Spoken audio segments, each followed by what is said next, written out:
सभी को सादर नमस्कार। आज के इस योग सेशन में आप सभी का हार्दिक स्वागत है। कल बहुत सारे लोग जुड़े, बहुत सारे कमेंट्स आए, बहुत अच्छा लगा। और आज का जो ये योग सेशन है, इसमें हमने ये विषय रखा कि कैसे हम अपने इम्यूनिटी को ठीक रख करके इस योग्य बनाएं कि हम बीमार ही ना पड़ें। बीमार हैं तो ठीक हो जाएं। क्यों?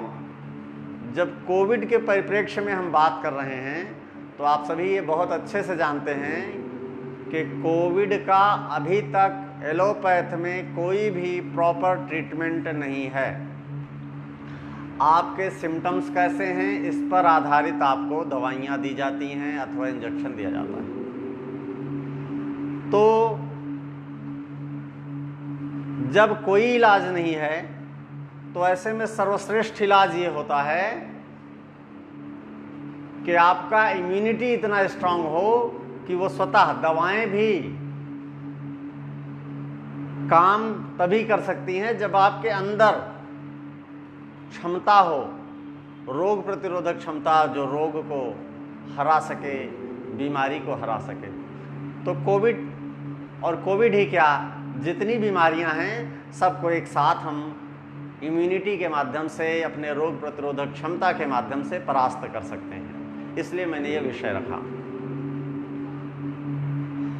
और बड़ा अच्छा लगेगा कि अगर आप लोग हमारे साथ ही कुछ प्राणायाम करेंगे, साथ में कुछ इससे संबंधित जो चीज़ें हैं। कल कुछ प्रश्न आए थे, उनको सबको मैं उत्तर दूंगा, उनको सबको बताऊंगा। आपका जो भी प्रश्न है वो आप कमेंट में लिख दीजिएगा या मेरे व्हाट्सएप नंबर पर लिख दीजिएगा। हो सकता है सार्वजनिक ना पूछना चाहें, आप मेरे व्हाट्सएप नंबर पर 9354412403 उस पर लिख सकते हैं। आपको मैं अगले सेशन में उत्तर दे दूंगा, यानी कल।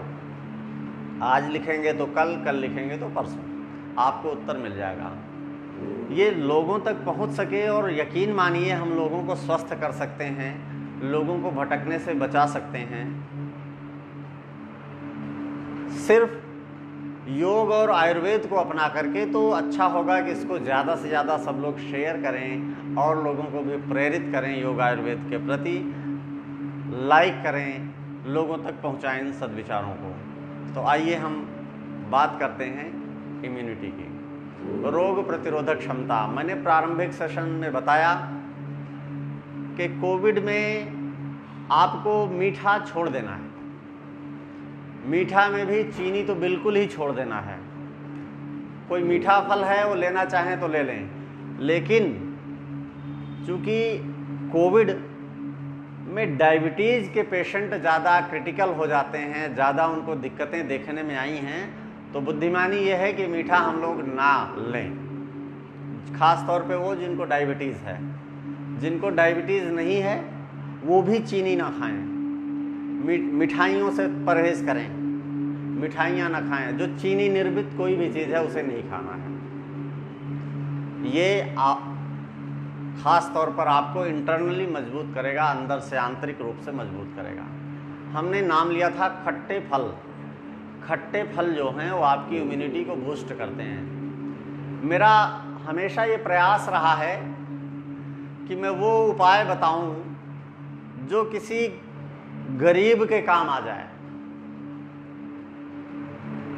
आज के समय में मैं देख रहा हूँ, कल मेरे जानकारी में आया कि इस समय संतरा बड़ा महंगा हो गया मार्केट में, तो गरीब आदमी तो संतरा ले नहीं पाएगा। और स्वस्थ रहने का, जीने का अधिकार उसको भी है। तो संतरा नहीं है तो कहेंगे जी नींबू उससे सस्ता है। कोई बात नहीं, आप नींबू ले लीजिए, वो भी आपकी इम्यूनिटी को बूस्ट करेगा। हो सकता है नींबू भी महंगा हो गया हो, तो कोई बात नहीं। 10 से 15 रुपए किलो टमाटर है मार्केट में। वैसे तो 10 रुपए किलो है। अगर आप 5 किलो लेते हो तो मुझे लगता है 10 रुपए में आराम से मिलता है। या आप 1 भी किलो लेते हो तो 15 रुपए का। सर्वश्रेष्ठ है टमाटर, आप ले लीजिए। आपकी इम्यूनिटी को टमाटर बूस्ट करता है। हल्दी आपकी इम्यूनिटी को बूस्ट करता है, लहसुन आपकी इम्यूनिटी को बूस्ट करता है, अदरक आपकी इम्यूनिटी को बूस्ट करता है। अब एक उपाय कि ऐसा क्या करें कि कोविड है तब भी, स्वस्थ हैं तब भी, कोविड होकर ठीक हो चुके हैं तब भी कारगर औषधि हो और आसानी से सुलभ हो। मैंने बताया पूर्व के सेशंस में कि आप 1 से 2 लहसुन ले लीजिए, 1 से 2 कली लहसुन छीलिए, खून लीजिए, कद्दूकस कर लीजिए, जैसे भी है मसल लीजिए उसको। जितनी मात्रा में आपने लहसुन लिया है उतनी ही मात्रा में अदरक कद्दूकस कर लीजिए, खून लीजिए, मसल लीजिए, मिला लीजिए। एक छोटी सी इतनी मात्रा बन गई मान लीजिए, उसमें 1 से 2 चुटकी हल्दी, मान लीजिए 1 कली आपने लहसुन लिया है तो 1 चुटकी हल्दी पर्याप्त है, 2 लिया है तो आप 2 चुटकी भी डाल सकते हैं हल्दी। ये 3 चीज़ों का कॉम्बिनेशन हो गया, मिल गया। अब इसको खास तौर पे जो हार्ट के पेशेंट हैं वो तो अनिवार्य रूप से लें, वो बिल्कुल लापरवाही ना करें, अनिवार्य रूप से लें। एक गोली आपने जो बना ली, इसको शाम को सोने से पहले ले लीजिए। 3 चीजें हैं, लहसुन, अदरक, हल्दी। जी हाँ, ये 3 चीजें हैं। गोली को रखिए और चाहे चूस लीजिए, आपको थोड़ा कड़वा लगता है, कसैला लगता है तो आप पानी से ले लीजिए, ज़रूर लीजिए, प्रतिदिन लीजिए। ये आपके इम्यूनिटी बूस्टर का भी काम कर रहा है, आपके रक्त को, ब्लड को पतला भी कर रहा है। ब्लड थिनर, प्राकृतिक ब्लड थिनर होता है लहसुन। हाँ, जो लोग लहसुन नहीं खाते हैं, चूंकि लहसुन उत्तेजक होता है, किसी ने मुझे प्रश्न पूछा था, मुझे ध्यान आ गया अभी कुछ दिन पहले,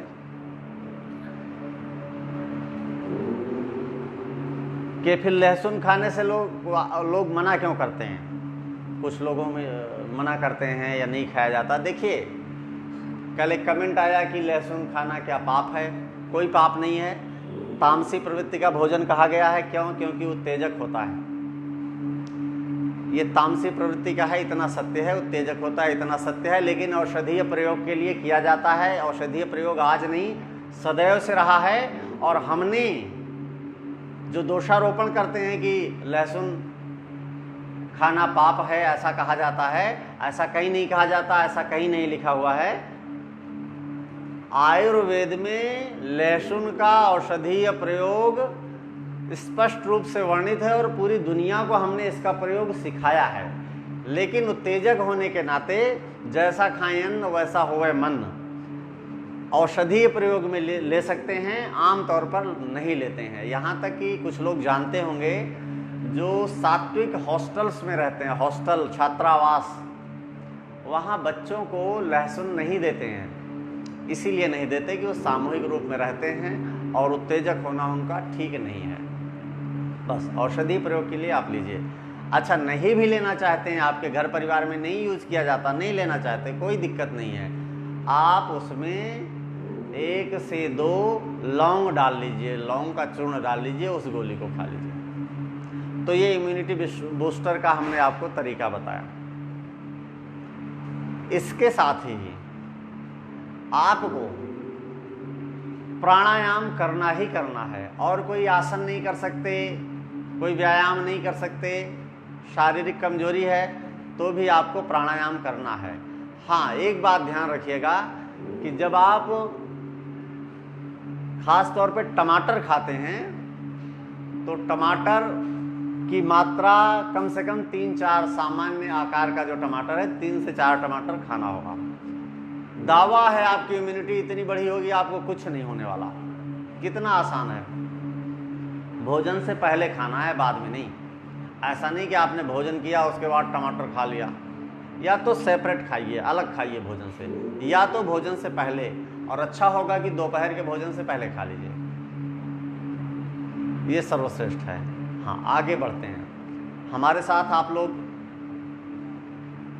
कुछ प्राणायाम ज़्यादा देर के लिए नहीं, आधे आधे मिनट के लिए भी कर सकते हैं, जो आपके लिए सहायक होगा। एक तो भस्त्रिका, कल हमने जो बताया था,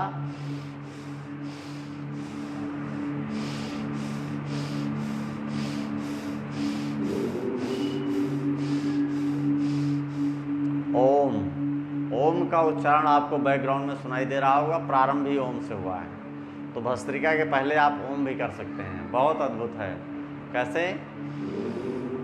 लंबी गहरी सांस भीतर लें, होठों को गोल करके पहले छोड़ दें। ऐसा 2 से 3 बार करने के बाद लंबी गहरी सांस भीतर,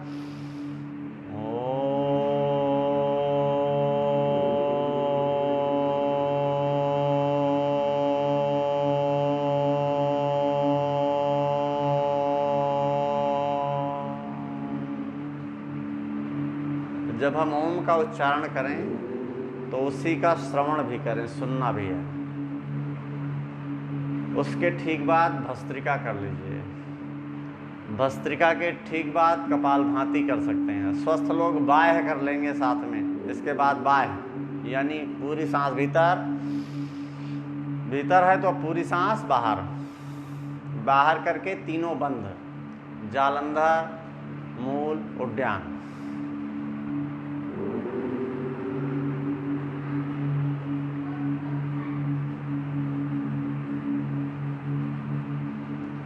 जब तक इस स्थिति में रुक सकते हैं रुकेंगे, फिर बंद खोलेंगे। सांस बाहर थी, सांस को भीतर लेंगे। ऐसा सुविधा अनुसार 5 बार, 10 बार, 15 बार, 20 बार स्वस्थ लोग करेंगे। जिनको कोविड हुआ है वो नहीं करेंगे, जिनका ऑक्सीजन लेवल लो है वो नहीं करेंगे। कपालभाति, कपालभाति कोविड वाले कर सकते हैं, ऑक्सीजन लेवल लो वाले कर सकते हैं, लेकिन धीरे धीरे, तेज नहीं करेंगे, सतर्कता बरत के करेंगे। और ना करना चाहें तो ना करें, आवश्यक नहीं है। स्वस्थ आदमी अवश्य करें। क्या कर रहे हैं? पेट भीतर, मूलाधार यानी नाभि से नीचे का भाग, जो मेरुदंड का निचला भाग है, मलद्वार को ऊपर की ओर पुश कर रहे हैं। पेट भीतर किया हमने, सांस को बाहर किया। ध्यान कहाँ? ध्यान लंग्स पे लगा लिया, नाभि पे लगा लिया, या मूलाधार पे लगा लिया, या मस्तक पे लगा लिया, जहाँ ध्यान लगे। लंग्स में कुछ दिक्कत है, इन्फेक्शन है, ऑक्सीजन लेवल लो है, तो लंग्स पर ध्यान लगाएंगे, फेफड़ों पर ध्यान लगाएंगे। अच्छा, इस दौरान मैं स्वाभाविक तौर से अपनी जिह्वा को ऊपर की ओर मोड़ के रखता हूँ, तो जो लोग स्वस्थ हैं वो ज़रूर मोड़ें, और असहज हो रहे हैं मोड़ने में तो ना मोड़ें। आंखें बंद रखते हैं, मेरुदंड सीधा रखते हैं, हथेली ऊपर आसमान की ओर रखते हैं, या ज्ञान मुद्रा में या वायु मुद्रा में। सबसे अच्छा ऊपर की ओर रखें, इससे सहजता बनी रहती है। नहीं तो यहाँ पर ध्यान प्रेशर बढ़ता है। और जो सहज हो सकते हैं वो तो ज्ञान मुद्रा में करें, बहुत बढ़िया है। वात विकार है, गैस बनता है, एसिडिटी रहती है, वायु मुद्रा में करें।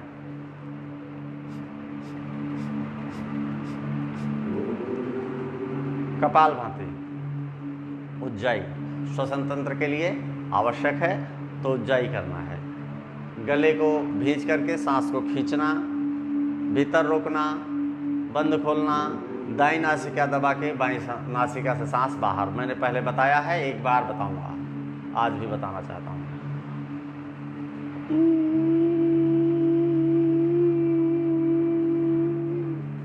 ये आवाज़ के साथ जब गले को भींचते हैं तो यहीं से आवाज़ निकलती है। आवाज़ के साथ सांस को भीतर लिए, बंद लगा लिया,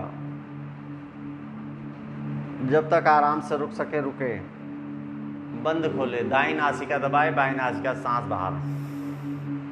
ऐसा 5 बार, 10 बार, 20 बार, 21 बार, 11 से 21 बार में करने के लिए कहता हूँ। थायराइड की समस्या हो, गले संबंधित कोई विकार हो, प्रॉपर नींद ना आती हो, अच्छे से अनिद्रा की समस्या हो, नींद ना आती हो, उसमें लाभप्रद है। खर्राटे आते हो सोते हुए, उसमें लाभप्रद है। श्वसन तंत्र के लिए चूँकि काम करता है, गले को भी साफ करता है, पूरा श्वसन तंत्र एक्टिव रहता है। तो कोविड में श्वसन तंत्र पर सीधा प्रभाव पड़ता है वायरस का। और ये जितने प्राणायाम हम बता रहे हैं, सांस के साथ की सारी क्रियाएं, ये सब आपके लिए इम्यूनिटी बूस्टर का काम करती हैं। बहुत इम्यूनिटी बूस्टर के रूप में आपको भटकने की ज़रूरत नहीं है। आजकल तो इम्यूनिटी बूस्टर के रूप में मार्केट में डिब्बे आते हैं, डिब्बे बंद बहुत सारी चीज़ें हैं, इम्यूनिटी बूस्टर, इम्यूनिटी बूस्टर। अच्छा हाँ, एक बात मैं कहना चाहूँगा, हम लेमन जी के फेसबुक पेज पर लाइव हो रहे हैं, तो इसका जो नाम है लेमन, वो अद्भुत इम्यूनिटी बूस्टर है, और उसके आगे हमने जी लगा दिया। जी जो है अपने यहाँ की हिंदी भाषा का शब्द है, दुनिया के अन्य किसी भाषा का नहीं है, और जी सम्मान सूचक होता है। यानी नींबू से हमें रोग प्रतिरोधक क्षमता मिलती है, जिस नींबू से हम उसका भी सम्मान कर रहे हैं। हमने जिन्होंने वायु को भी देव के रूप में स्वीकार किया, आज पूरी दुनिया इस बात को समझती है। जिसने जल को भी देव, माँ को, गंगा को माँ का दर्जा दिया, ये लोग जल्द ही समझेंगे। जिस तरीके से भूगर्भ जल कम हो रहा है, जिस तरीके से जल संकट हो रहा है दुनिया में, तो हमने कितना सम्मान दिया सबको, और ये सम्मान देना भी इम्यूनिटी बूस्टर का काम करता है। कैसे करता है? हम जो विचार भेजते हैं वही दूसरे रूप में कन्वर्ट होकर हम तक आते हैं। तो हम जब सम्मान भेजते हैं तो हमें सम्मान मिलता है। इसीलिए हमने सबका सम्मान करना सीखा और पूरी दुनिया को सिखाया। हमारी ये संस्कृति रही। हमने कभी किसी को क्षति पहुंचाने की बात नहीं की। हालांकि कालांतर में हमें क्षति मिलती रही। तमाम आक्रमणकर्ताओं ने देश पर आक्रमण किया, अत्याचार किया, हत्या, लूट, बलात्कार, बहुत सारी चीज़ें, लेकिन हमारा अस्तित्व आज भी बचा हुआ है। न सिर्फ बचा रहेगा बल्कि ये संस्कृति पूरी दुनिया में फैलेगी, विकसित होगी। इसमें आप सबका सहयोग चाहिए। इम्यूनिटी बूस्टर ये भी है। हमारी संस्कृति ही इम्यूनिटी बूस्टरों की संस्कृति है। हमारे यहाँ जितने त्यौहार, जितने उल्लास, जितनी प्रसन्नता के संयोग बनाए गए हैं, दुनिया में और कहीं नहीं बनाए गए हैं। प्रसन्न रहना अद्भुत इम्यूनिटी बूस्टर है। आजकल लॉकडाउन है तो लोग घरों में काम नहीं है तो या तो टीवी देख करके समय निकाल रहे हैं, मोबाइल पे लगे हुए हैं, गेम खेल रहे हैं, सो रहे हैं। अपने आप को किसी सकारात्मक कार्य में रखिए, ऐसे काम में लगाइए कि आपका भी कल्याण हो, सबका कल्याण हो। तो आपके जो विचार हैं वो सकारात्मक कार्य में लगने के बाद धीरे धीरे वाणी, विचार और कार्य के संयोग से शरीर में ऐसे हार्मोन्स डेवलप होते हैं जो आपको प्रसन्नता देते हैं, जो आपको इम्यूनिटी बूस्टर का काम करते हैं। तो आप आलस्य में दिन ना गुजारें, सकारात्मक कार्य में लगे रहें। तो वहाँ आते हैं, हमने उज्जाई प्राणायाम आपको बताया। उज्जाई प्राणायाम में हमने दाईं नासिका को दबाया था, बाईं नासिका सांस छोड़ा था। ऐसा लगभग 21 बार करें और फिर बाईं नासिका से सांस लें, दाईं से छोड़ें, दाईं से लें, बाईं से छोड़ें, यानी अनुलोम विलोम। इसको बहुत अच्छे से करना है। आप सबको पता है, बहुत ज़्यादा इस पर समय नहीं दूंगा, आगे बढ़ना है। अगले क्रम में हम क्या करेंगे? भ्रामरी प्राणायाम। ये भी सबको पता है, फिर भी अनुलोम विलोम का प्रारंभ करते हैं बाईं नासिका से लेकर दाईं से छोड़ के, और समापन करेंगे दाईं से लेकर बाईं से छोड़ के। ये ध्यान रखना है। इसके बाद भ्रामरी प्राणायाम कर लेते हैं। अनुलोम विलोम प्राणायाम अपने आप में पर्याप्त है आपके ऑक्सीजन लेवल को बढ़ाने के लिए, इम्यूनिटी बूस्ट करने के लिए, आपको स्वस्थ सुरक्षित रखने के लिए। उठते बैठते, चलते फिरते, आते जाते, टीवी देखते, करते रहें भ्रामरी प्राणायाम। लंबी गहरी सांस भीतर, अंगूठे से दोनों कर्ण छिद्र बंद करें, तर्जनी को मस्तक पे रखें, शेष तीनों उंगलियां आंखों के पलकों पर और नीचे तक। सांस भीतर है, ओम का उच्चारण भ्रमर के रूप में गुंजार करते हुए भीतर ही भीतर अनुभव करें।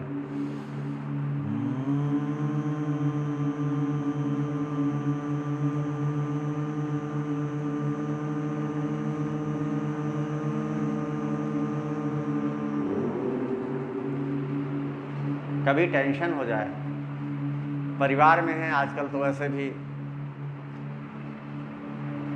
पति पत्नी साथ में रह रहे हैं तो बहुत सारी चीज़ें ऐसी निकल के आती होंगी कि जिसमें एक दूसरे से थोड़ा सा गुस्सा भी आता होगा। गुस्से को कंट्रोल करना है भ्रामरी प्राणायाम, और साथ में है भ्रामरी प्राणायाम। जिनको कोमा में चले गए हों, ईश्वर क्षमा करे कोई ना जाए, लेकिन वो उसके बाद उनका सिर दर्द होता है, उनका सिर दर्द दूर करना है भ्रामरी प्राणायाम। अधकपारी, आधे शीशी, माइग्रेन, भ्रामरी प्राणायाम। मन को शांत करना है, भ्रामरी प्राणायाम। इम्यूनिटी बढ़ानी है, भ्रामरी प्राणायाम। अद्भुत है, इसको करें। अब आपने ध्यान दिया होगा, हमने कहा था कि भस्त्रिका प्राणायाम से पहले ओम का उच्चारण कर लें, तो हमने एक ये सर्कल पूरा कर लिया। अब यहाँ पर भी ओम का उच्चारण करना है, यानी उद्गीत प्राणायाम।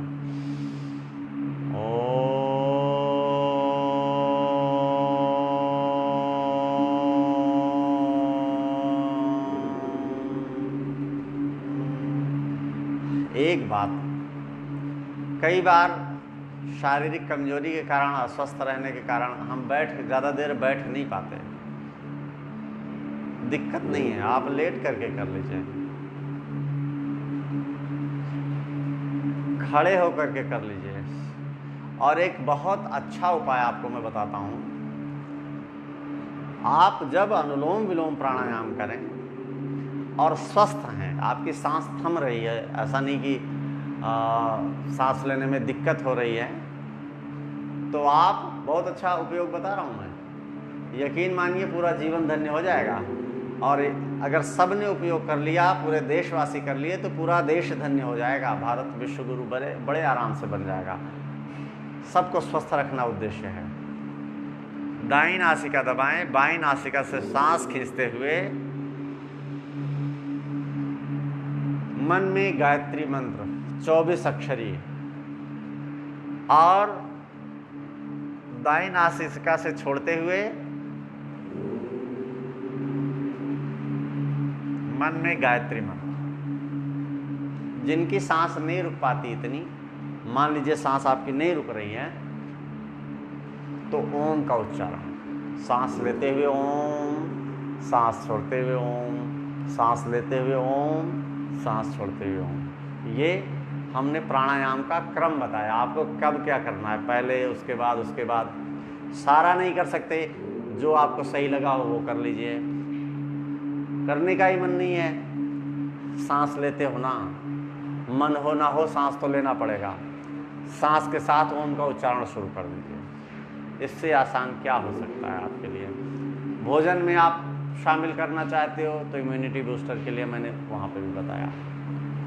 एक बहुत आवश्यक बात आपसे मुझे करनी है आज की तिथि में। ये इसलिए आवश्यक है कि हो सकता है आपको लगता हो कि भस्त्रिका प्राणायाम तो पूर्व में बता चुके हैं, लेकिन अब जो मैं बताने जा रहा हूँ ये पूर्व में मैंने आपको नहीं बताया, क्योंकि ये मामला कल मेरे संज्ञान में आया, मेरी जानकारी में आया कि एक कोविड के पेशेंट, एक महिला पेशेंट, इसमें ऑक्सीजन लेवल कम होता है, आप जानते हैं। ऐसे में उनको दस्त शुरू हो गई, लूज मोशन जिसे अंग्रेजी में कहते हैं, डायरिया भी हो सकता है। तो आप यकीन मानिए ऐसी स्थिति में तो बड़ा मुश्किल हो जाएगा ऑक्सीजन लेवल मेंटेन करना, क्योंकि ऑक्सीजन लेवल कम होना शुरू हो जाएगा तो पहले से कम, उसमें लूज मोशन। हम कहते हैं पानी पियो, यहां तो पानी शरीर से बाहर हो रहा है, क्या करें। और ऐसा एक नहीं, देश भर में हजारों, और हो सकता है लाखों हो, नहीं तो हजारों पेशेंट होंगे कि इस परिस्थिति से जूझ रहे होंगे। बहुत मुश्किल होता है संभालना। तो देखो दो चीजें हैं, एक ये है कि आप स्वस्थ हो और आपको लूज मोशन शुरू हो गया तो घबराने की बात नहीं है, डिटॉक्स शरीर हो रहा है, बस थोड़ा सा व्यवस्था करने की है, व्यवस्थित करने की है। पानी का इंटेक बढ़ा लें। वो सबसे अच्छा है कि आप नारियल पानी पिएं। कितने दिन तक? 1 दिन पूरा नारियल पानी पर रहें, स्वस्थ हैं तो। अगले दिन यानी दूसरे दिन नारियल पानी का भी प्रयोग करें आप, और फल का भी प्रयोग करें। नारियल पानी और फल 2 दिन हो गया। तीसरे दिन नारियल पानी भी लीजिए, अंतराल दे के लीजिए। कोई जरूरी नहीं कि अभी आपने नारियल पानी पिया तुरंत फल खा लिया, तुरंत ये कर लिया, तो नहीं। नारियल पानी 2 घंटे बाद, अगर आपको भूख लगी है तो 1 घंटे बाद, नहीं तो 2 घंटे बाद, 3 घंटे बाद, जब आप कंफर्ट हो तब। कितना नारियल पानी? आप जितना पी सकते हैं। पहले दिन आप जितना नारियल पानी पी सकते हैं पीजिए। दूसरे दिन नारियल पानी के साथ साथ फल लीजिए। तीसरे दिन नारियल पानी भी लीजिए, फल भी लीजिए, और सब्जियों का भी प्रयोग कीजिए। सब्जियों की जब बात करते हैं तो इम्यूनिटी बूस्टर, ये हरी पत्तेदार सब्जियां अद्भुत हैं। मैं आपको अगर विदेश से आने वाले फलों के नाम बताऊं कि भाई एक आता है स्ट्रॉबेरी, मैं कहूँ स्ट्रॉबेरी खाओ, तो देश के कितने लोग खा सकते हैं? आवश्यकता नहीं है। जो आपके यहाँ उपलब्ध है उसको खाइए, वही आपके प्राण रक्षक हैं, वही आपको बचाएंगे। आप अपने पड़ोसी की मदद कीजिए, वो जब पहले आपके पास पहुँचेगा, बचाए कि यहाँ से 100 किलोमीटर और 1000 किलोमीटर या विदेश में बैठा हुआ आपका कोई खास। आप देख रहे हैं यहाँ कि अमेरिका में पता चलता है पुत्र हैं और यहाँ माता पिता बीमार हैं, तो आपके सहयोग में आपका पड़ोसी आता है। हमें आसपास के वातावरण को अच्छा करना है, व्यवस्थित करना है। तो ये मैंने बताया कि जो स्वस्थ हैं अगर उनको लूज मोशन हो जाए, इस समय सचेत रहना है। तो उन्हें क्या करना है? अस्वस्थ हैं, लूज मोशन है। अस्वस्थ यानी कोविड से अस्वस्थ हैं, लूज मोशन है, डायरिया है, दस्त हो रहे हैं, आपको इमीडिएट लेवल पर उसका उपचार करना होगा। क्या कर सकते हैं? देखिए, कच्चा पपीता का जूस निकाल लें। उस जूस को आधा आधा या 1-1 कप आप दिन में 3 बार 4 बार लीजिए, आपको आराम मिल जाएगा। हो सकता है कच्चा पपीता उपलब्ध न हो, मैं ऐसा उपाय बता रहा हूं कि नहीं उपलब्ध हो सकता। तो आंवले का चूर्ण, आंवला है, आंवले का चूर्ण उपलब्ध होता है, घर में हो सकता है ना हो, पंसारी के यहाँ मिल जाएगा। चूरन, आंवले का चूरन, चूर्ण का आशय है चूरन, लीजिए। उसमें सेंधा नमक डाल दीजिए, आधा चम्मच सेंधा नमक। मान लीजिए आपने 2-3 चम्मच ले लीजिए, कोई दिक्कत नहीं। उसमें आधा चम्मच सुविधा अनुसार, जैसे आपको स्वाद आ सके, सेंधा नमक डालिए। अगर आपको और टेस्टी लेना है, फ्लेवर करना है, तो आप शहद डाल सकते हो। नहीं उपलब्ध है, ज़रूरत नहीं है। आप इसको फाँक लीजिए, आंवले का चूरन, सेंधा नमक मैंने आपसे कहा। बहुत आसान सा उपाय है, आप इनका उपयोग कर सकते हो सकता है 1% अधिकांश लोगों के पास हो जाएगा, हो सकता है ना हो। तो आपको चाय की पत्ती घर में होती है, आजकल चाय हर घर में पीते हैं, चाय की पत्ती का भी प्रयोग इसमें लाभ करता है। इसका मैंने प्रत्यक्ष प्रभाव देखा है, लोगों से करवाया है। बच्चे होते हैं, बच्चों को लूज मोशन है, तो चाय की पत्ती थोड़ी सी कड़वी होती है, तो उसमें आप थोड़ा सा मीठा मिला लीजिए, कोई दिक्कत नहीं।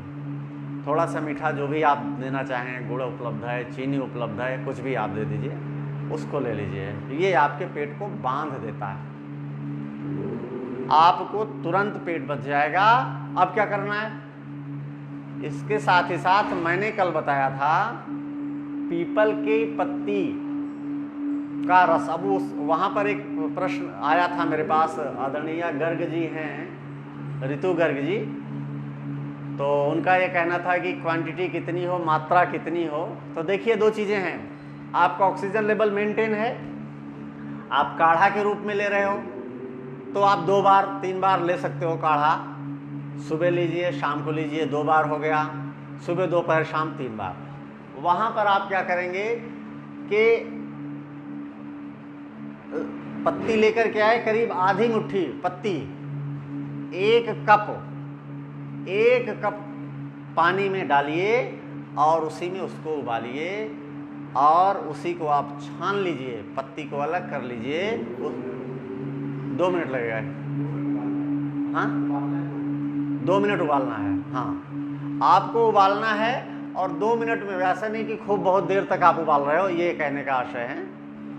उसको बस उबला, 1 उबाल आनी चाहिए, बस मेरे कहने का आशय 1 उबाल आ जाए, रख लीजिए, छान लीजिए, पत्ती को अलग कर लीजिए, उसको आप पीजिए। ये काढ़े के रूप में है। किसी ने पूछा था इसी के साथ में, पता नहीं नाम मुझे नहीं ध्यान आ रहा, जिन्होंने ये कहा था कि क्या इसके साथ हम गिलोय भी ले सकते हैं, ऐसा शायद प्रश्न था। हाँ अच्छा, वो गिलोय और घास का प्रश्न है। तो अभी इसकी बात कर लेते हैं, उसका जवाब देते हैं। यहाँ पर मैं ये कहना चाह रहा हूँ कि काढ़ा ये हो गया, लेकिन किसी का ऑक्सीजन लेवल कम है, ज़्यादा ही कम है, 80 पहुँच गया है, 75 70 हो गया है, आप उसको इसका पानी भी पिलाएंगे।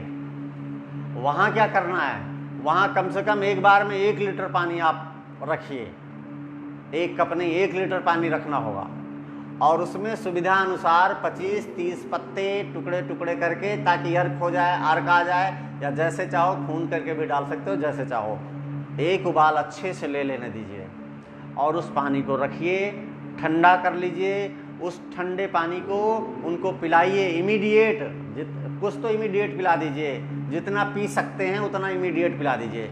अब आगे उनको जैसे ही पानी की ज़रूरत हो उनको वही पानी पिलाइए। एक तो ये हो गया। दूसरा, यही प्रक्रिया हमें घास का मैंने बताया था प्रयोग, तो सेम प्रयोग करना है, सेम यही स्थिति आपको पालन करना है, ये आपको करना है।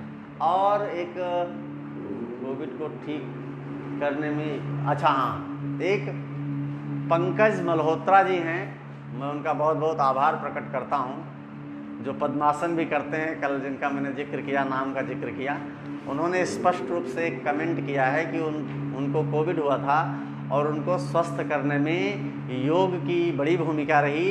योग में भी खास तौर पे अनुलोम विलोम की बड़ी भूमिका रही।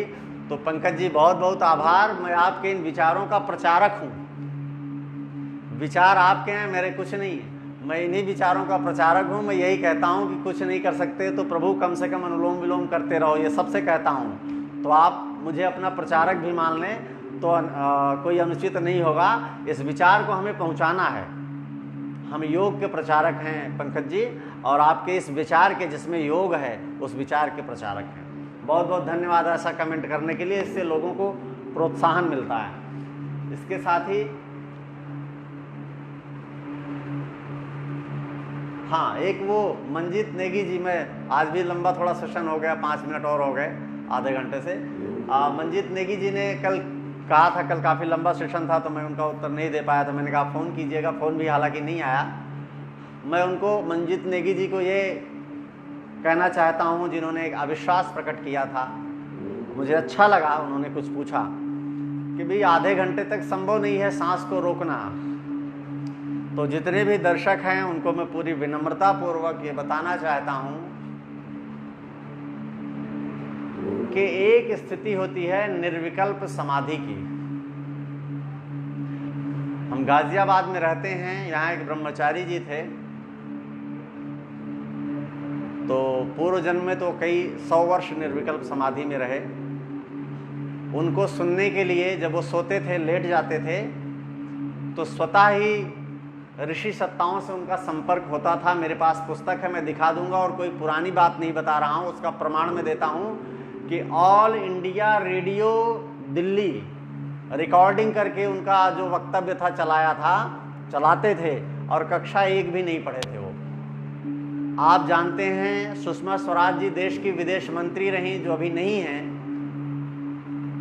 हमारे बीच। वो खुद आकर के उनके स्पीच को सुना था उन्होंने। तो बहुत पुरानी बात नहीं बता रहा हूं, कई 100 वर्ष निर्विकल्प समाधि में रहे। होता क्या है कि जब हम एक विशेष प्रक्रिया के माध्यम से साधना में बढ़ते हैं तो हमें श्वास की आवश्यकता नहीं पड़ती। जीवन ऊर्जा केवल श्वास से नहीं चल रही। जीवन ऊर्जा, विनम्रता पूर्वक बता रहा हूं, थोड़ा सा आवेग में बता रहा हूं क्योंकि जल्दी समाप्त करना है। जीवन ऊर्जा केवल भोजन और केवल जल से नहीं चलती। हाँ, आवश्यक है, सहायक है, मैं ये मानता हूं सहायक है। ये जो ब्रह्मांडीय ऊर्जा है जो बह रही है, लगातार बह रही है, ये सहायक होती है। आप किसी को खूब अच्छा भोजन दीजिए, उसको घी खूब खिलाइए, पिलाइए उसको सोने मत दो। 1 दिन, 2 दिन, 3 दिन, 5 दिन, आपको उत्तर मिल जाएगा कि क्या भोजन मात्र से जीवन ऊर्जा मिल गई, क्या जल मात्र से मिल गई, क्या श्वसन मात्र से मिल गई। और ये सब उतना ही ज्यादा आवश्यक हो जाते हैं जितना हम बहिर्मुखी होते हैं। आप जैसे जैसे अंतर्मुखी होते जाते हैं इनकी आवश्यकताएं कम पड़ती जाती हैं। आपने ये ध्यान दिया होगा कि बहिर्मुखी व्यक्ति का भोजन भी अपेक्षाकृत अधिक होता है, अंतर्मुखी का कम होता है। खूब चबा चबा करके हमें भोजन करना चाहिए, ये भी सहायक है पाचन के साथ साथ इम्यूनिटी के लिए। तो ऐसे ही बातें आती रहेंगी, बताते रहेंगे। तो ये जो सज्जन नेगी जी ने कहा कि भाई आधे घंटे तक श्वास रोकना संभव नहीं है, तो मैं पुनः पूरी विनम्रता के साथ ये बताना चाहता हूँ कि मैं हरिद्वार गया था और एक ही बार गया हूँ। वहाँ वो संयोग से किसी के साथ गया था। एक पायलट बाबा हैं, शायद आप डालें तो हो सकता है इंटरनेट पे भी आ जाएं। 48 घंटे की वो जल समाधि ले लेते हैं। 24 घंटे 48 घंटे जल के अंदर साधना विशेष होती हैं ये। आप सबको नहीं कह रहा, हर कोई मत लेना, लेकिन 48 घंटे बिना श्वास के रहना आप समझते हैं वो अभी हैं। मैं ऐसा नहीं बता रहा कि आज के 500 साल पहले, अभी हैं। तो जरा सा भी आश्चर्य करने की आवश्यकता नहीं है। और जिनके मन में कोई भ्रम हो, कुछ हो, तो मैं पूरी विनम्रता पूर्वक बताता हूं। मैं एक रहस्य की बात बताता हूं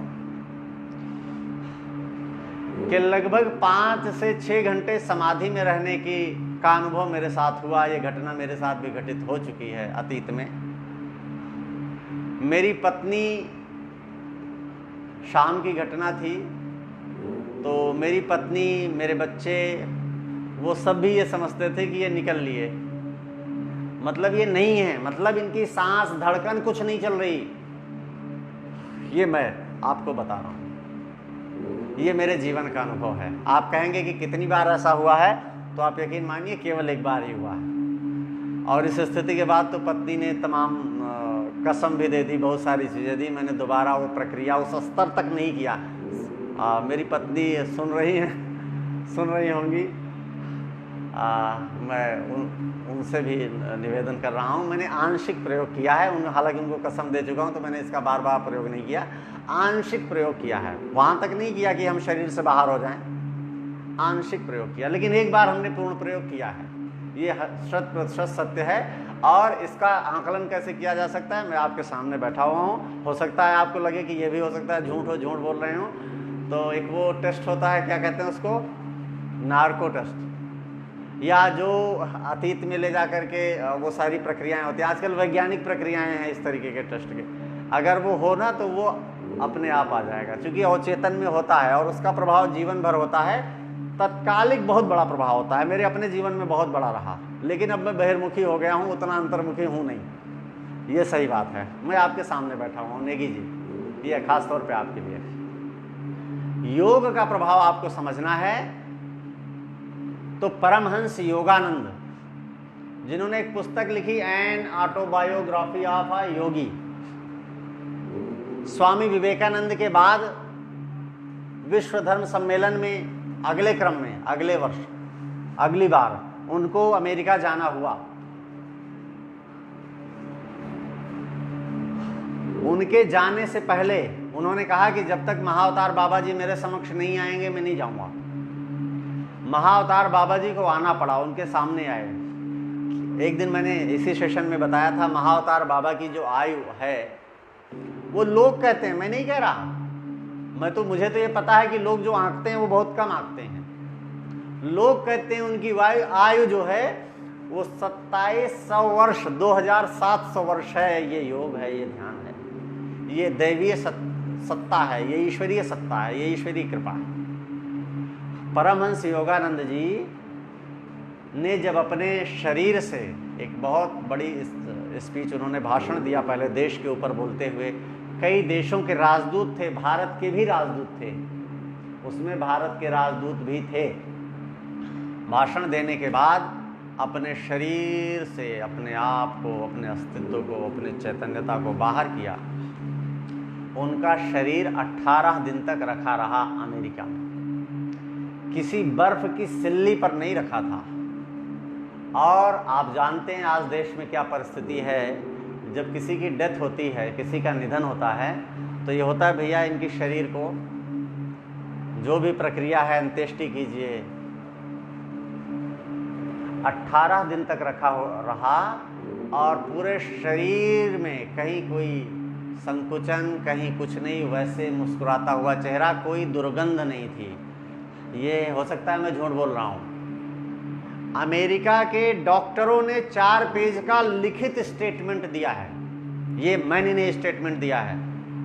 अमेरिका के चिकित्सकों ने इस घटना को देख करके आश्चर्य व्यक्त करते हुए 4 पेज का लिखित स्टेटमेंट दिया हुआ है। तो मैं सिर्फ इतना सा बताना चाह रहा हूँ कि आप उस बोध की ओर पहुँचने के लिए आपको जल पे जल का सिद्धांत लागू होता है, थल पे थल का, वायु में वायु का।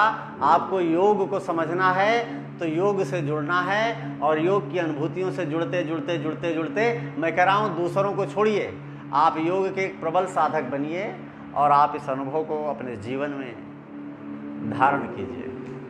तो एक और प्रश्न था, वो गिलोय और घास, दूब घास क्या एक साथ ले सकते हैं? देखिए, मैं तो अपने जो पेशेंट होते हैं मैं उनको मना करता हूँ। आप ले लोगे तो ऐसा नहीं कुछ नुकसान हो जाएगा, आपका नुकसान कुछ नहीं है, लेकिन मैं कहता हूँ एक बार में एक चीज लो। घास ले रहे हो तो घास ही लो, और पीपल के पत्ते ले रहे हो तो पीपल के पत्ते लो। इस पे मेरा अपना जो तर्क है, मेरा अपना जो मानना है, तर्क मत करिए, मेरा अपना जो मानना है, मैं जैसा अनुभव करता हूँ कि जब आप कोई एक तत्व को लेते हो, एक तत्व को ग्रहण करते हो, हमारे मस्तिष्क से वैसे ही सिग्नल्स जाते हैं, वैसे ही हार्मोन्स डेवलप होते हैं, वैसे ही शरीर के अंदर क्रियाएं होती हैं। इवन हमारे जो आंत है, जो पाचन तंत्र है, उसमें बैक्टीरिया होते हैं, इसको जो पचाने में सहायक होते हैं, वो इस प्रकार से होते हैं कि स्पेशली उस तत्व के लिए होते हैं। सबका नेचर अलग अलग होता है, तो वो आसानी से ऑब्जर्व हो जाता है। हम एक साथ कई चीज़ें ले लेते हैं, होता वो भी है पाचन, लेकिन उसमें असहजता होती है। तो एक बार में एक चीज़ लेना, खास तौर पे जब आप ऑक्सीजन लेवल बढ़ा रहे हो ताकि शरीर और मन सहज रहे, ऑक्सीजन लेवल बढ़े, एक ही चीज़ लेना उचित होगा।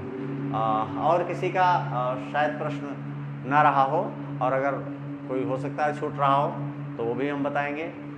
आप सब अपना ध्यान रखेंगे, और काफ़ी समय आज भी हो गया, कल जैसा आज भी हो गया।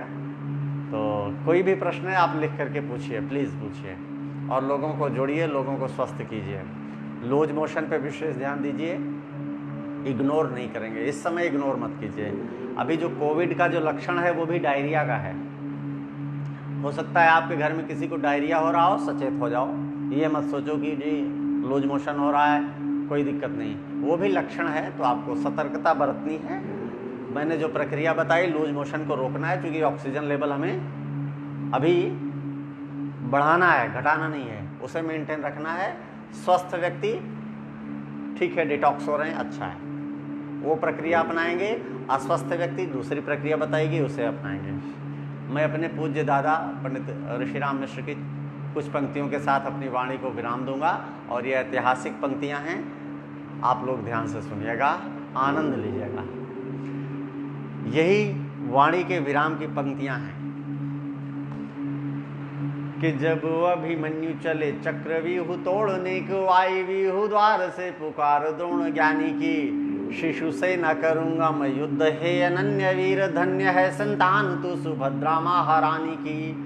अर्जुन के लाल ने किसी का तो कपाल काटा, काटा भाल किसी का, किसी की आंख कानी की। और यद्यपि अवस्था भी अधिक नहीं थी तो भी छलक रही थी पूरी झलक जवानी की, छलक रही थी पूरी झलक जवानी की, छलक रही थी पूरी झलक जवानी की। बहुत बहुत धन्यवाद, आभार, सबको नमस्कार। ओम शिव। कक्ष का समापन।